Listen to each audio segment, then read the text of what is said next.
Hablar sobre un tema que es muy controvertido, hay mucho escrito acerca de esto, que es la rehabilitación del paciente con la enfermedad de Parkinson.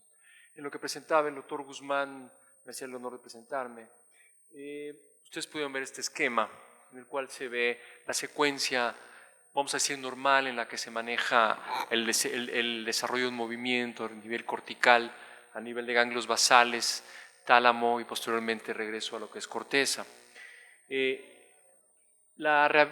Parkinson es un padecimiento que se presenta en 1% de personas mayores de 65 años y en 2% de personas mayores de 80 años.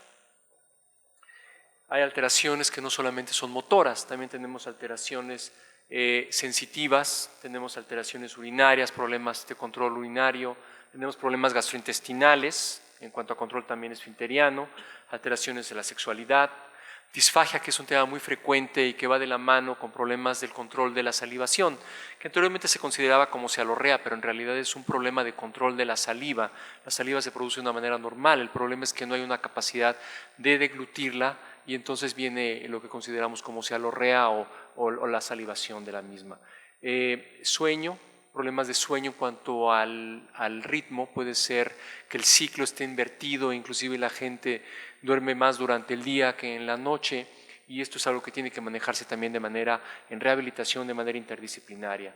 Alteraciones del lenguaje, sabemos que los pacientes de Parkinson tienen problemas también a nivel de volumen en cuanto a la dificultad para articular las palabras, y esto va de la mano con problemas respiratorios. Lo mismo son alteraciones posturales en los mismos. Alteraciones cognitivas y depresión, que es muy frecuente también en ellos. Si tuviéramos que decir cuál es el elemento que limita la rehabilitación neurológica, sea cual sea su característica, esclerosis múltiple, enfermedad de Parkinson, enfermedad vascular cerebral, yo diría que la depresión es uno de los elementos fundamentales, porque si el paciente no trata por sí mismo de hacer una actividad, de retarse a hacer una actividad y de promover esta plasticidad neuronal inherente a cualquier ser humano, no vamos a avanzar en cuanto a la recuperación y la rehabilitación del paciente. Brevemente hablar sobre dolor en el paciente con enfermedad de Parkinson antes de pasar al tema principal, que es lo motor, que es lo que yo manejo principalmente y el propósito de esta plática. Cuando hay un problema a nivel de lo que es el sistema dopaminérgico, puede haber una alteración en cuanto al dolor, presencia de dolor, y se maneja con agonistas de dopamina. Probablemente el más frecuente sea el pramipexole, que el nombre comercial es Cifrol, y esto inclusive puede manejarse en pacientes que tienen dolor de tipo parecido a la fibromialgia o dolor tipo miofacial. Puede haber alteraciones también por un dolor musculoesquelético que es derivado de alteraciones posturales, frecuentes también en ellos, alteraciones radiculares o neuropatías, dolor de tipo talámico y alteraciones de tipo distónico, estos movimientos involuntarios, o cuando se modifica el efecto del medicamento que está tomando para el control del Parkinson, puede haber presencia de distonías que pueden ser dolorosas, como esta distonía que se conoce como distonía dolorosa en off.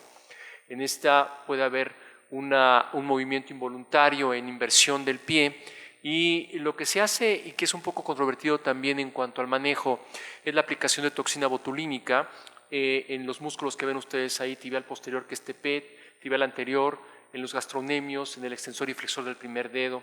Y en este artículo de hace ya casi 9 años se ve que sí funcionaba con una mejoría de 4 meses, pero en este caso actualmente hay un poco de controversia en cuanto al uso de la toxina en el manejo de esta distonía dolorosa en off en los pacientes que tienen enfermedad de Parkinson.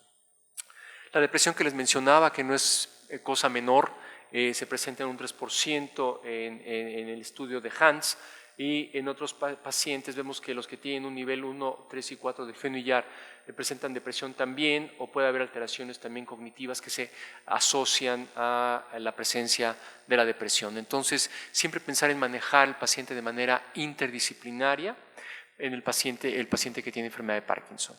¿Qué es lo que caracteriza al paciente de Parkinson? No quiero ahondar en esto, todos ustedes lo conocen perfectamente bien, la bradicinesia, lo que es la rigidez, alteraciones posturales, el temblor.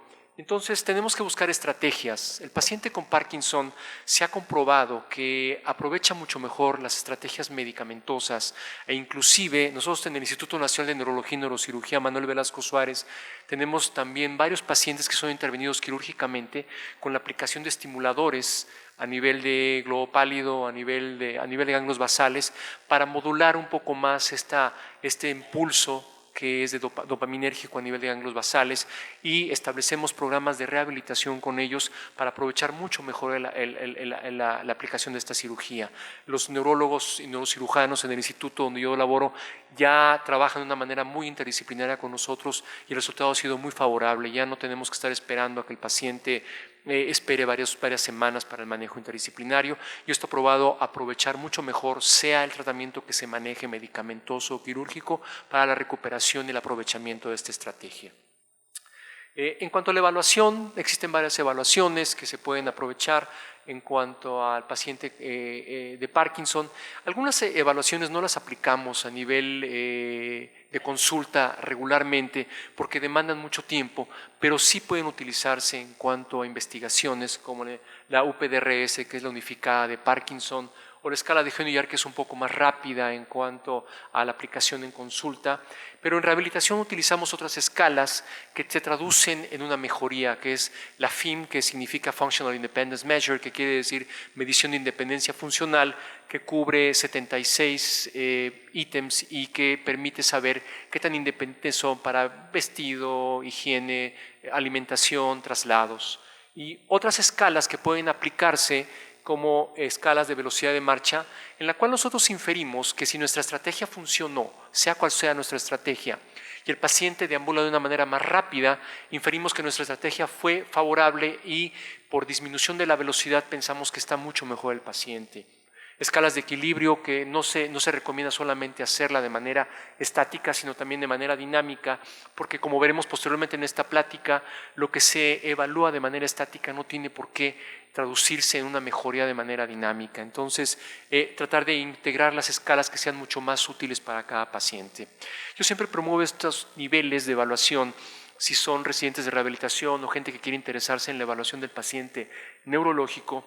Estos 4 niveles que son publicados hace mucho en la revista de clínicas neurológicas de Norteamérica, en la cual se ven 4 niveles. Por ejemplo, si tengo un paciente con Parkinson que tiene rigidez en un brazo o tiene rigidez en una pierna, evaluamos los arcos de movimiento, vemos qué estrategia podemos utilizar para mejorar esta alteración de manera focalizada como un parámetro aislado. Posteriormente podemos evaluar sistemas funcionales, como les mencionaba, podemos pedir al paciente que deambule durante 10 metros y vemos el tiempo que tarda en hacer estos 10 metros, y esto sería un sistema funcional, en este caso la marcha, después de haber evaluado la pierna de manera aislada. Posteriormente podemos utilizar algún tipo de escala ya propia del padecimiento, como puede ser Genuyar o puede ser la escala unificada de Parkinson, con alguno de los subtipos que se adecúen al problema que estoy evaluando. Y finalmente podemos evaluar la escala funcional, como puede ser FIM, que es Functional Independence Measure, o puede ser la escala de Bartel, para evaluar diferentes puntos de independencia en el paciente. De esta manera cubrimos de manera integral los objetivos en un paciente y podemos trabajar de manera interdisciplinaria, sobre todo en el instituto donde trabajo con el neurólogo o con el neurocirujano. Pero la pregunta es, ¿sirve la rehabilitación para el Parkinson? No simplemente será un mantenimiento, no será simplemente el tener un paciente entretenido. Y en una revisión que se hizo hace mucho, o que hice yo hace mucho, por el año 2004, nos dimos cuenta que solamente había una estrategia que estaba aprobada científicamente para el paciente de Parkinson, basado en la evidencia que estaba muy de moda a principios de este siglo y finales del siglo pasado. Y esta era poner a los pacientes a caminar en una banda sin fin, en una caminadora eléctrica, apoyado por un terapista, y tratar de mejorar la marcha. Esto permitía que tuvieran una mejor marcha, valga la redundancia, pero no había una estrategia clara de qué podíamos hacer para un paciente con enfermedad de Parkinson. Hay pocos estudios todavía que apoyan la fisioterapia en ellos, no hay una evidencia de efectividad en ellos todavía, y es necesario diseñar guías para contestar estas preguntas, sobre todo a terapistas físicos y ocupacionales. Y muchas veces muchos centros de rehabilitación, tanto privados como públicos, adolecen de seguir transportando ideas de rehabilitación carentes de apoyo de tipo científico para darle tratamiento a pacientes neurológicos, sea cual sea la naturaleza del mismo.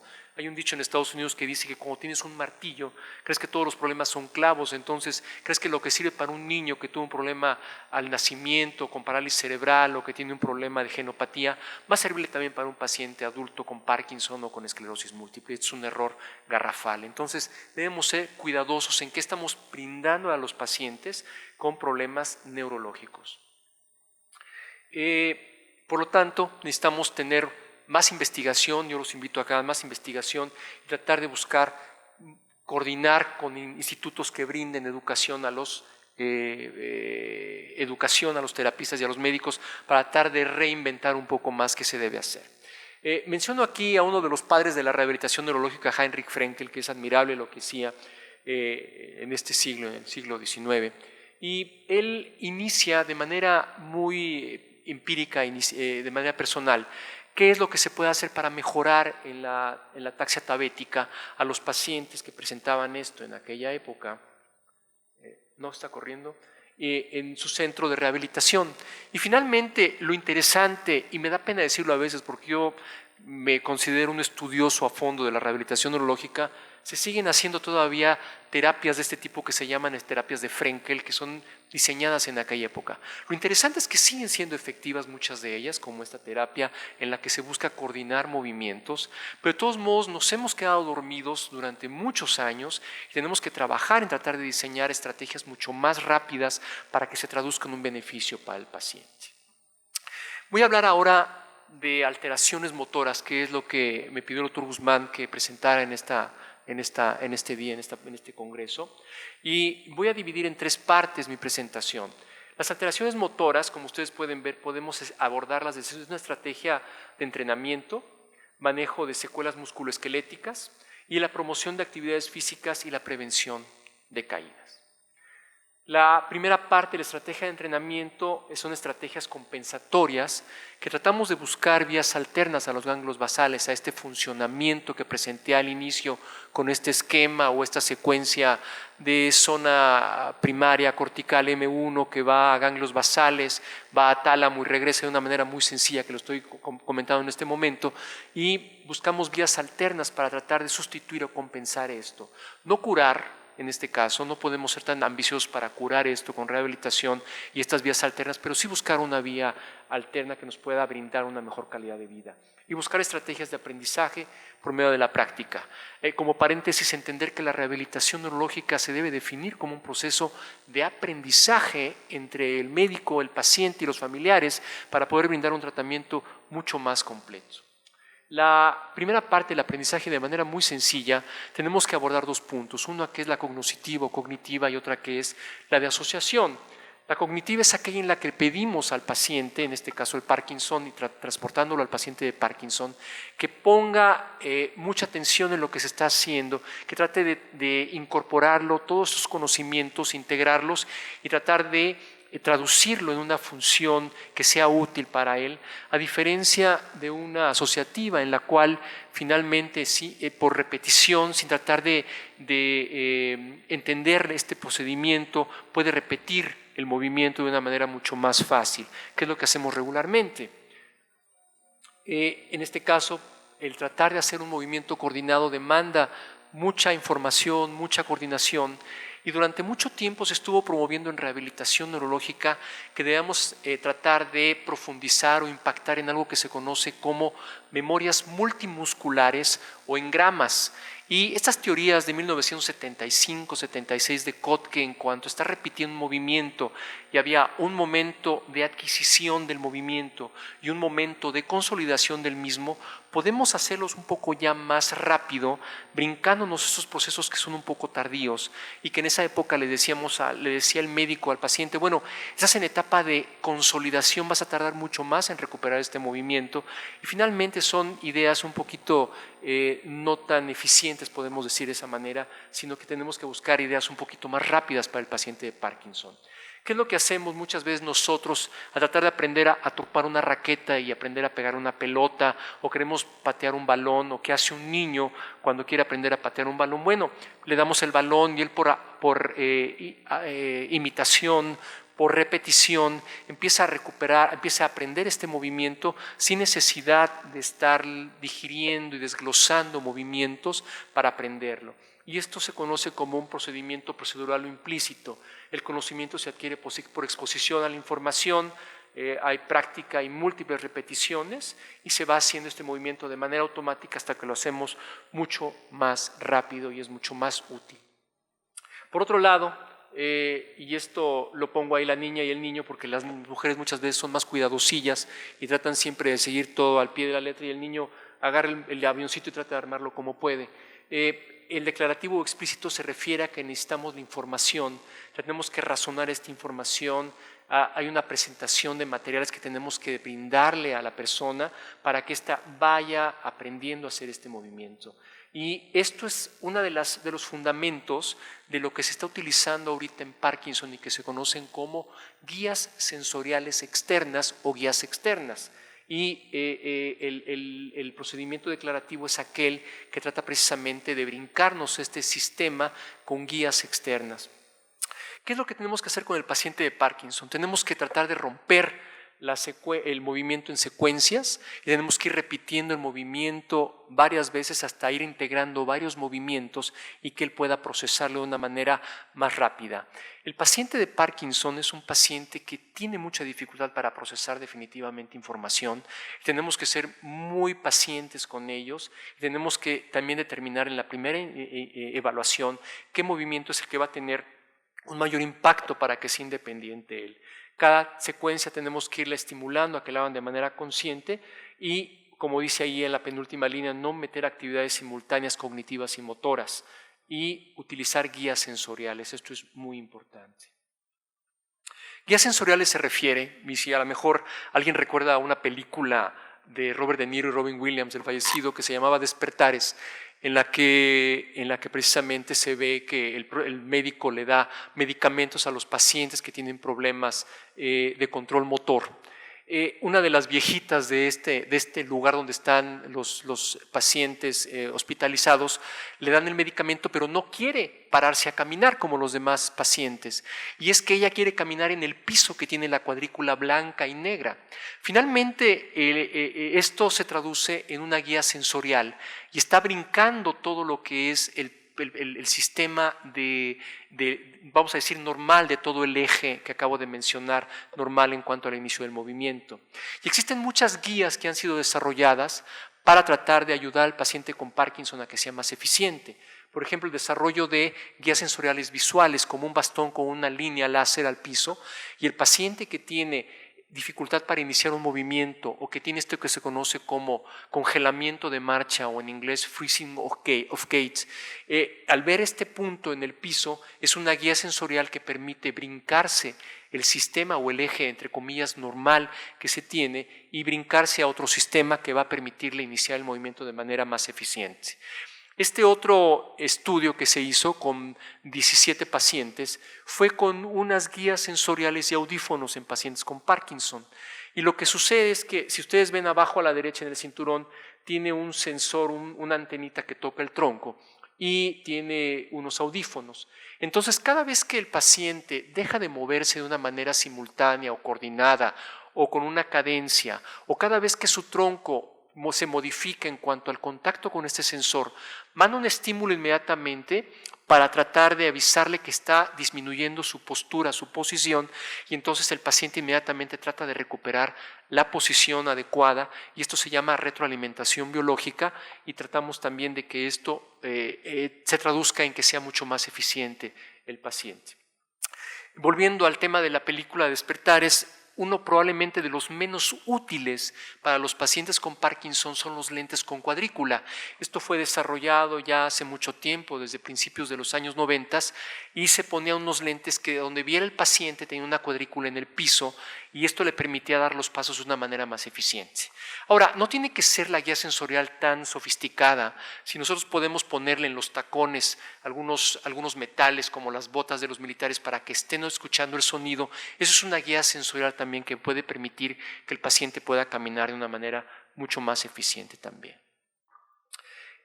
Nosotros en el Instituto Nacional de Neurología hace unos 5 años, en base a un estudio que desarrollaron buenos amigos de Ámsterdam en Holanda, desarrollamos algo que siempre tratamos de buscar estrategias bajas en presupuesto para poder compartirlas con nuestros amigos de Sudamérica, de Centroamérica y que tengan acceso a tecnología de bajo presupuesto, porque algo de lo cual estamos siendo afectados es que la tecnología, y entre paréntesis les digo, la tecnología no es la mejor rehabilitación del mundo, sino tecnología bien utilizada.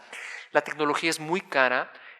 Desarrollamos un estudio observacional con la carcasa de los cargadores de los teléfonos celulares. Entonces poníamos a los pacientes, y este estudio lo hicimos, repito, en conjunto con gente holandesa, y poníamos a caminar los 10 metros a los pacientes. El número de pasos con esta fórmula por 60 entre el tiempo en segundos que tardaban en dar la marcha en 10 minutos iba a ser la frecuencia que iba a tener una estimulación sensorial. Lo que ven ustedes allá arriba es un brazalete en velcro con una carcasa que reciclamos nosotros de teléfonos que ya no se utilizaban en el centro, que eran carcasas baratísimas, plásticos, y con el motorcito de los teléfonos para vibrar. Entonces lo que hicimos fue ponerlo en la muñeca de los pacientes con la frecuencia adecuada para estimular una guía sensorial de vibración sobre la piel, a diferencia de lo que es la cuadrícula de estos lentes y que ha probado ser mucho más útil. Entonces, cuando hablamos del sistema interno sensorial, cuando hablamos del eje, entre comillas, normal, del eje cortical, vuelvo a repetir, ganglios basales, tálamo, cortical, las áreas de Brodmann, las áreas corticales que se activan en este proceso interno, principalmente es el área 4, el área motora, el área de la cortical primaria inicial, áreas 8 y 6 que hablan sobre automatización de movimientos voluntarios, el área motora suplementaria, el área 9 que tiene que ver con iniciativa, con ideas, con estimulación del inicio del movimiento o evocar un movimiento, y esto es lo que se estimula al inicio del movimiento natural, vamos a decirlo. Aquí ven el eje otra vez, no quiero ahondar en esto para no aburrirlos con esquemas y fisiología, pero bueno, finalmente es los elementos que acabo de mencionar y cómo se lleva a cabo este ciclo.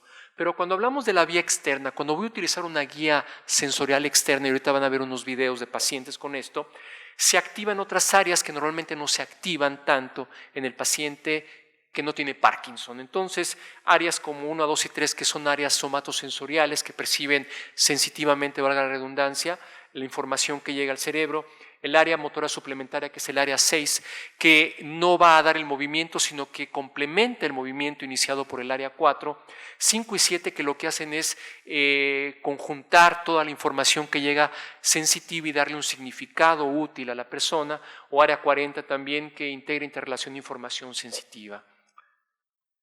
El esquema es diferente cuando es externo, y un elemento que no mencioné aquí pero que menciono en esta imagen y que siempre en estudios, sea de enfermedad vascular cerebral, sea de esclerosis múltiple, sea de Parkinson, un elemento que se activa y que se observa en las resonancias magnéticas funcionales, que es una resonancia magnética con mayor estímulo magnético y que permite inferir la actividad neuronal a través de la cantidad de desoxihemoglobina que se activa o que se utiliza a nivel cerebral, es precisamente el cerebelo, que yo a veces le digo a mis alumnos que es como una llanta de refacción para la plasticidad neuronal, por todo lo que puede el cerebelo ayudar a coordinar, a ayudar a medir movimientos de una manera más útil.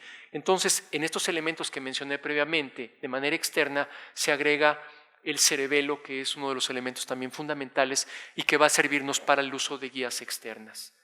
Aquí ven ustedes una paciente que tiene lo que es el freezing of gait o el congelamiento de marcha.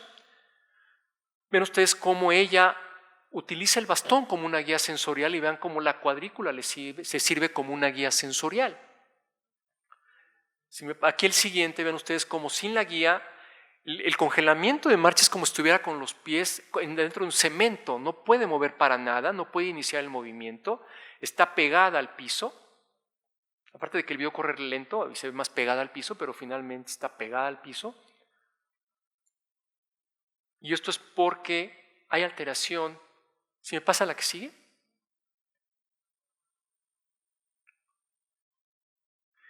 Principalmente en la alteración que hay, y hay algunos artículos que sugieren que es a nivel del núcleo del pedúnculo pontino, pero finalmente no hay claro o no se sabe exactamente, la literatura reciente todavía no nos dice qué es lo que ocasiona este congelamiento en la marcha en los pacientes. Entonces, retomando el estudio que hicimos, vean ustedes esta paciente que tiene el congelamiento de la marcha, vean ustedes cómo le cuesta trabajo inclusive dar la marcha. Hay diferentes tipos de congelamiento de la marcha, al inicio de la marcha, al final de la marcha o al dar la vuelta durante la marcha. Vean cómo tiene dificultad para dar los pasos. Y esta misma paciente,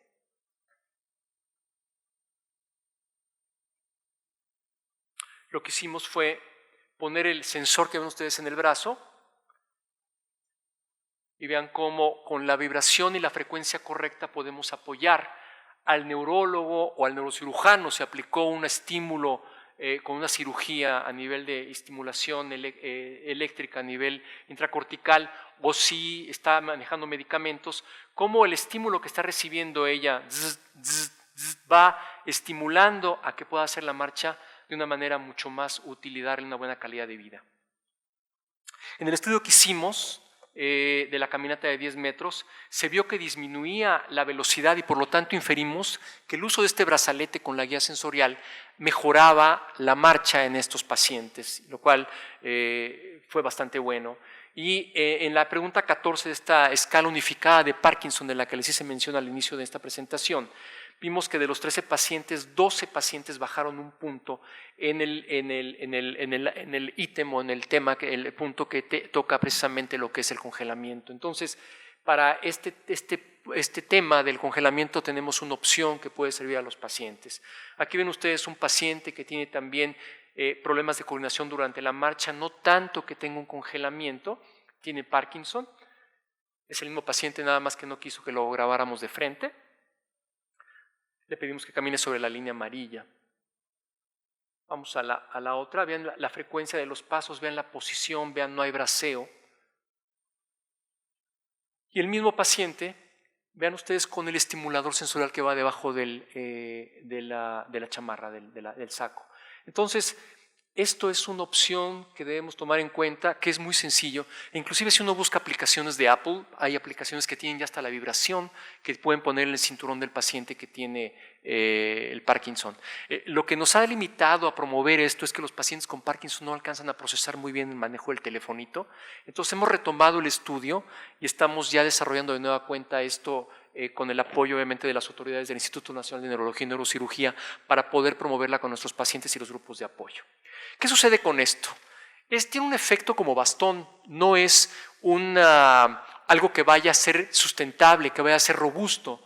El efecto de la guía sensorial disminuye después de una semana o después de 2 semanas, y lo que muchas veces tratamos de pedir al paciente es que imagine el sonido o imagine este movimiento, este ritmo que le pusimos durante varios días. Desafortunadamente no funciona de esa manera y tenemos que seguir utilizando la guía sensorial, que siente esta guía sensorial.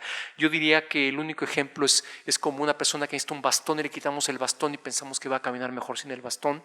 No, finalmente esto de las guías sensoriales puede ser un elemento importante. Pasando a otro punto, al segundo punto que les mencioné de los 3 de la recuperación motora. Hablamos de secuelas musculoesqueléticas y capacidad respiratoria.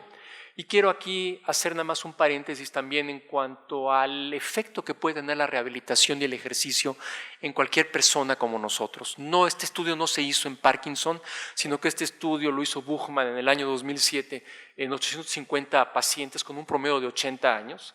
Y la actividad física tuvo un efecto importante a nivel del sistema nervioso central, a nivel de motoneuronas, inclusive ayudó como un efecto de protección de daño neurotóxico.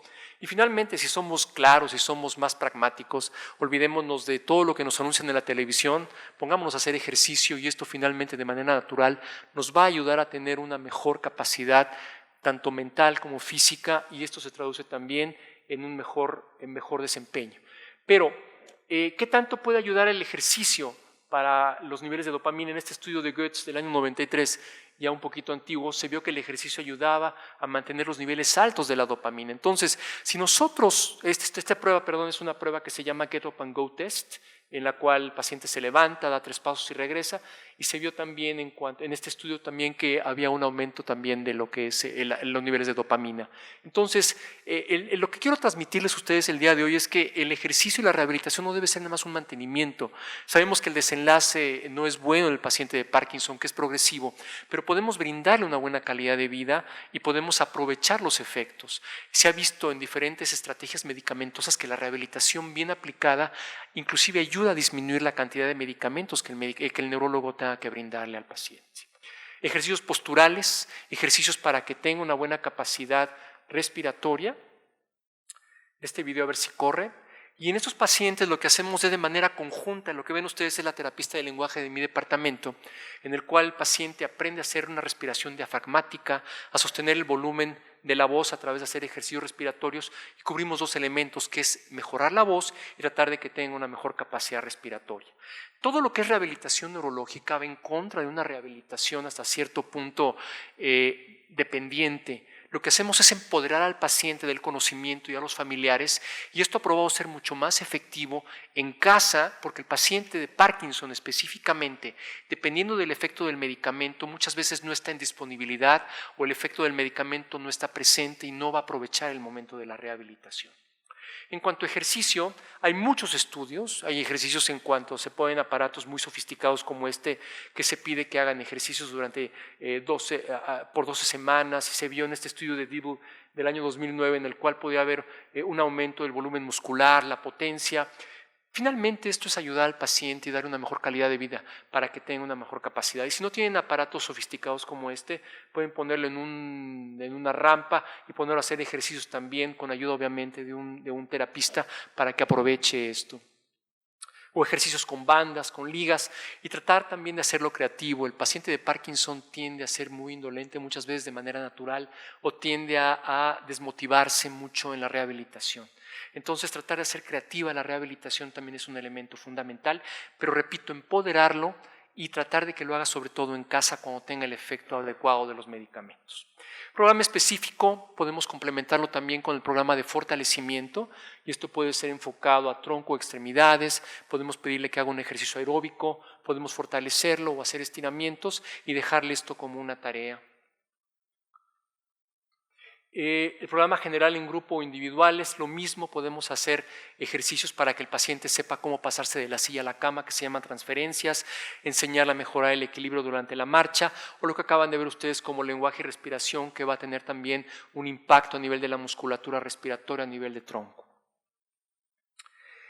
Hay varios esquemas, varios protocolos, no existe una receta de cocina para el paciente de rehabilitación de Parkinson, pero siempre y cuando nos hagamos a un lado de tanta tecnología y pongamos a trabajar, nos arremanguemos y pongamos a trabajar con ellos ejercicio físico, que es la parte fundamental de la rehabilitación neurológica, no robótica, nada de esto, sino precisamente el ejercicio, y bien dirigido y bien evaluado, podemos aprovechar diferentes estrategias como esta, de ejercitarse durante 4 meses, mejorar la capacidad aeróbica, o hacerlo durante varias semanas, hacerlo con 3 series de ejercicios, tratando de fortalecer repeticiones en él. Pero repito, siempre tratando, y no quiero aburrirlos leyendo esto, sino tratando de que sea creativa para el paciente. Complementarias pueden ser también la hidroterapia, está bien meterlo a que flote en el agua, puede ayudarle también a mejorar su posición, su postura. Manejo de disfagia, hay diferentes estrategias.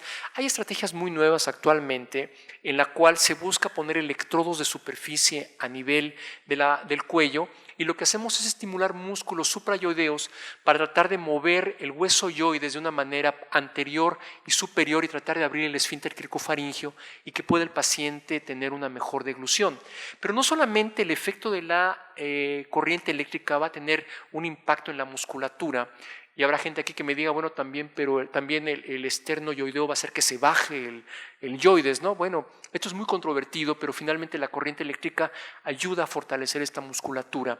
Pero por otro lado, y en un estudio que hicimos observacional piloto en el Instituto de Neurología con esos estimuladores, es que a nivel de áreas que promueven la atención y estar listos para la deglución, la corriente eléctrica en el cuello promueve una mejor deglución en los pacientes con Parkinson, brincándonos un poco toda la musculatura del cuello. Entonces, un estímulo sensorial a nivel de cuello puede inclusive promover áreas, recuerdo en aquella época áreas como la del cíngulo anterior, en la cual estamos promoviendo una mayor atención y motivación para la deglución.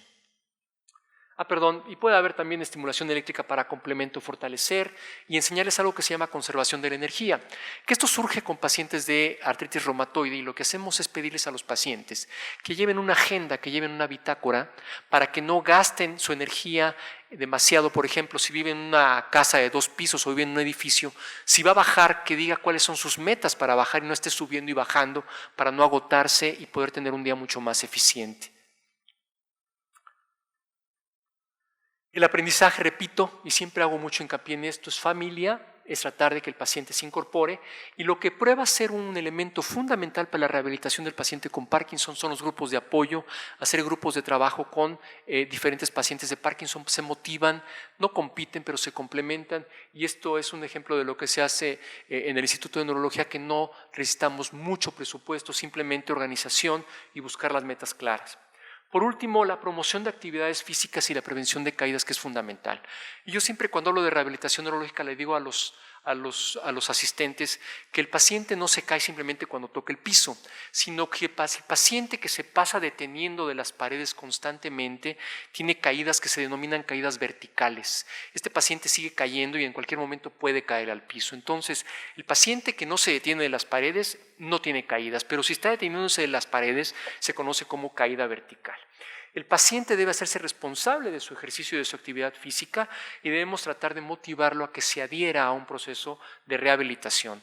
Y en esto es fundamental la familia. Es absurdo pensar que se va a rehabilitar un paciente porque lo lleven ustedes a un instituto, sea privado o sea público, y lo dejen hospitalizado y el terapista le dé la terapia. Debe el entorno familiar estar atrás de él para promover, sacarlo y jalarlo a hacer el ejercicio junto con la familia, y la familia debe participar de ello. Es tanto como si queremos que un paciente baje de peso y los demás familiares comen chicharrón, garnachas. Eso no funciona, deben incorporarse al tratamiento.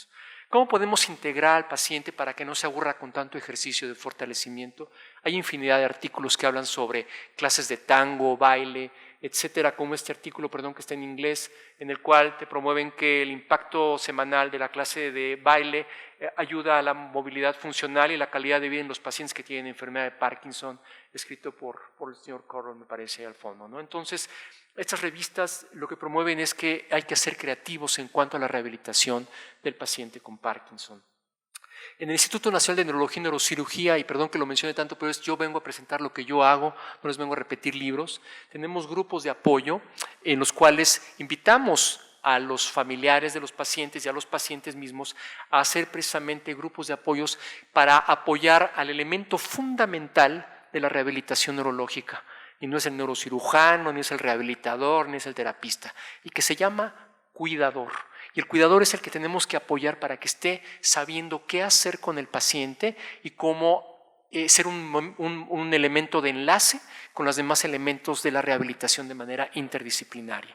Entonces, lo que se hace es que invitamos a especialistas o vamos a darles pláticas nosotros a los pacientes o tratamos de reclutar pacientes para alguna investigación. Ahorita estamos haciendo una investigación con la aplicación de toxina botulínica en la glándula submaxilar para disminuir la salivación en los pacientes con efectos sensacionales. El paciente tiene una mejor calidad de vida y nos vamos al grupo de apoyo y tenemos de dónde invitarlos y para ellos es un plus en su calidad de vida y después, bueno, vemos la posibilidad de que puedan tener acceso en este caso a la toxina botulínica. Pero es fundamental tratar de integrar a toda la familia en la recuperación. Mencionar nada más también esto, las caídas en los pacientes que sufren más caídas en un año, 50-70% de los pacientes con Parkinson, y puede suceder sobre todo cuando hace múltiples tareas. Recordar que el paciente con Parkinson, y hago énfasis, no puede hacer tareas múltiples, no puede procesar esto mismo. Y aún no se sabe cuál es la dosis ideal. Para la parte final quiero hablar nada más de algo que se llama centro generador de patrones de movimiento y este se encuentra a nivel de toda la médula espinal. Durante mucho tiempo se pensó que era a nivel de la región lumbar y este centro generador de patrones de movimiento se basa en estudios a principios del siglo pasado en los cuales se seccionaba la médula de los animales y se ponía en una banda sin fin. Entonces, al estar caminando en la banda sin fin, se veía que el estímulo sensorial de las patas traseras estimulaba a este centro generador de patrones de movimiento. El problema es que los seres humanos tenemos un centro generador de patrones de movimiento que depende más de la corteza que de la médula espinal. Entonces, no es tan fácil estar estimulando sensorialmente con el apoyo de los pies a este centro generador de patrones de movimiento. Pero es la parte fundamental de que la terapia con la banda sin fin se traduce en que los pacientes tienen una mejor capacidad, de Parkinson, repito, tienen una mejor capacidad para poder deambular. Y aquí les pongo varios elementos que menciona la doctora O'Toole que pueden estar impactando con la banda sin fin. A lo mejor es que hay un estímulo a nivel de los órganos tendinosos de Golgi o la propiocepción, que es la capacidad de ubicar el cuerpo en el espacio, está siendo estimulada, o el centro generador de patrones de movimiento que les mencioné, o un estímulo directo a cerebelo para tratar de estimular la marcha en el paciente. Este fue un estudio que hicimos y ven ustedes en lila que después de utilizar la banda sin fin en los 25 pacientes hubo una mejoría fundamental en cuanto a la marcha. Lo que mencionaba Tull también repitiendo que puede haber un efecto de plasticidad en este centro generador de patrones de movimiento o a nivel de ganglios basales. Y pasando a otro elemento que puede también ser interesante es la vibración. Hay pacientes que se les ponen plataformas vibratorias con Parkinson y se ve que ayuda a estimulando guías sensoriales de la propiocepción. En este estudio de Arias se vio que no ayudaba mucho para mejorar placebo contra plataforma la posición del paciente o la marcha. Pero otro estudio, por ejemplo, el de Haas, en el que sí en 68 pacientes con la vibración hubo mejoría en la marcha en cuanto al temblor, en la rigidez y la bradicinesia. Entonces, conocer qué estrategias tenemos también de agentes físicos con la vibración que nos pueda ayudar. Hay estudios también interesantes que con vibradores pequeños, el punto que ven ustedes en el cuerpo de esta silueta, se le ponía en el tobillo, se le ponía en las rodillas y lo que hacía era estimular precisamente la posición, mejorar la posición del paciente. A esto se le llama ilusión ortocinética, en la cual el paciente reconoce su posición de una manera diferente al estar recibiendo la estimulación vibratoria en diferentes partes de su cuerpo. Lo que dice TA es tibial anterior, otros son gastronemios, isquiotibiales y cuádriceps. Entonces, en este estudio lo que se propone es que esta ilusión sinestésica o ortocinética modula la representación cortical a nivel cortical, vale la redundancia, fortalece y ocasiona cambios posturales y todo esto es a través del uso muscular. Y voy a un punto muy interesante y que tiene que ver con la comercialización de la rehabilitación neurológica. Existen infinidad de plataformas y de sistemas de retroalimentación. Si ustedes van a hospitales, sobre todo privados, van a tratar de como decimos, apantallarlos o venderles algo que va a dejarlos, trata de venderles algo que los va a dejar sorprendidos, pero hay infinidad de tecnologías que tratan de promover que si lo paran en un aparato de estos y tienen retroalimentación van a tener mejor equilibrio. Esto no es cierto, no se traduce en lo que tienen mejoría de manera estática en tratar de transportarlo a la marcha. En otro padecimiento que no es Parkinson, como este de enfermedad vascular cerebral, se vio que los pacientes que estaban en estos aparatos de equilibrio estáticos los ponían a caminar y no mejoraban su equilibrio durante la marcha. Simplemente había un poquito de mejoría en la simetría de los pasos, pero no se traducía en que iban a caminar mejor. En otro estudio, que se les pusieron a hacer ejercicios de equilibrio, se hizo la prueba de Get Up and Go Test, que quiere decir se pone de pie, camina, la prueba de me pongo de pie y camino. Entonces se le pedía al paciente, ven ustedes diferentes esquemas abajo, se le pedía que caminara y diera la vuelta alrededor de un punto ahí señalado, o bien que diera 2 vueltas, o bien que rodeara, o bien que hiciera una vuelta más corta, y se grabó esto después de recibir rehabilitación los pacientes con Parkinson. Entonces, todo lo que está del lado derecho de esta imagen del artículo de Allen del 2011 quiere decir que favorecía mejorar el equilibrio en los pacientes. Entonces, la idea básica de la rehabilitación neurológica es que si pensamos que lo que mejoró la rehabilitación en estas escalas de evaluación favorece, tiene que mejorar también durante la marcha. Les voy a pedir por favor que vean la parte de arriba, la que dice Ashburn 2007, nada más, que es el cuadrito en medio. Él decía, bueno, probablemente sí, probablemente no, pero después a los mismos pacientes se les hizo una evaluación para ver qué tan bien caminaban en la funcionalidad en la calle, en su casa, y se cayeron más o se cayeron otra vez. Entonces, sin hacer la evaluación de pararse y caminar, como vieron ustedes en esta escala, se vio que en esta escala de Ashburn, por ejemplo, iba hacia la izquierda. No favorecía ni había evidencia para decir que ayudaba la rehabilitación. Entonces, esta es una llamada de atención. Si vamos a hacer evaluaciones o investigación o trabajos científicos, muchas veces lo que hacemos en rehabilitación neurológica y que probamos con escalas no tiene por qué traducirse exactamente en que en la vida diaria se va a traducir en una mejoría. Y esto es un problema importante dentro de las estrategias o abordajes que se hacen en rehabilitación. También otra cosa que les quiero transmitir, y si se quieren ir a su casa con un buen consejo, nunca le den a un paciente de Parkinson un bastón por vida de lo que más quieran. Anótenlo en sus papelitos, por favor, porque el paciente de Parkinson no usa un bastón para nada. La mayoría de los pacientes con enfermedad de Parkinson van a andar cargando el bastón arriba o inclusive lo están moviendo arriba como si fuera una guía sensorial que les va a permitir que caminen mucho mejor. Los pacientes de Parkinson, dependiendo del nivel que tengan de afectación, lo que tienen que usar es una andadera con ruedas, y si es mucha la afectación, una andadera muy sencilla con ruedas adelante y patitas atrás para que vayan deteniéndolo durante la marcha. No le den nunca un bastón a un paciente con Parkinson. En cuanto al temblor, también hicimos un estudio con un par de alumnos que tuve de posgrado de rehabilitación neurológica y hay muchas estrategias muy rudimentarias, muy primitivas, como ponerle pesitas muñequeras con peso en la muñeca si está teniendo el temblor. Esto ayuda, pero finalmente no va a ser muy sustentable, no es muy útil en ellos. ¿Qué hicimos en un estudio con un alumno brillante que tuve yo de Tijuana?